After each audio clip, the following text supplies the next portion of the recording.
दया, क्षमा, शांती याचं समाजात बीजारोपण कोणी केलं? शासनाने? अजिबात नाही.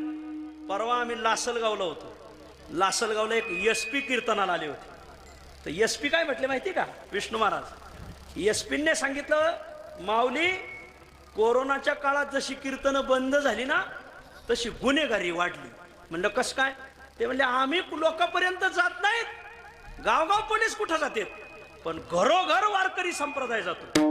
कीर्तनकार घरोघरी जातो, लोकांना दया, क्षमा, शांती शिकवतो.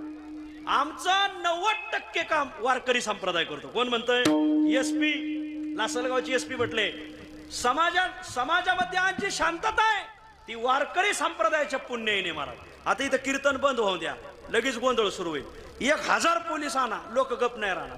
पण एक बुवा म्हणू द्या, तो करा महाराज काय म्हणतात, लोक म्हणजे अरे शांत राहा, शांत राहा. ही शिस्त वारकऱ्याकडे आहे महाराज. वारकऱ्याच्या वातावरणात तुम्ही डोकं लावू नका. ही वारकऱ्याची पुण्य आहे महाराज. आज समाज शांत आहे, वारकरी संप्रदायाची पुण्य आहे महाराष्ट्रात महाराज. आज गावगाव जी समाज निष्पाप आहे तो कोणाच्याही भीतीने नाही, फक्त वारकरी संप्रदायाच्या पुण्याने. विठ्ठल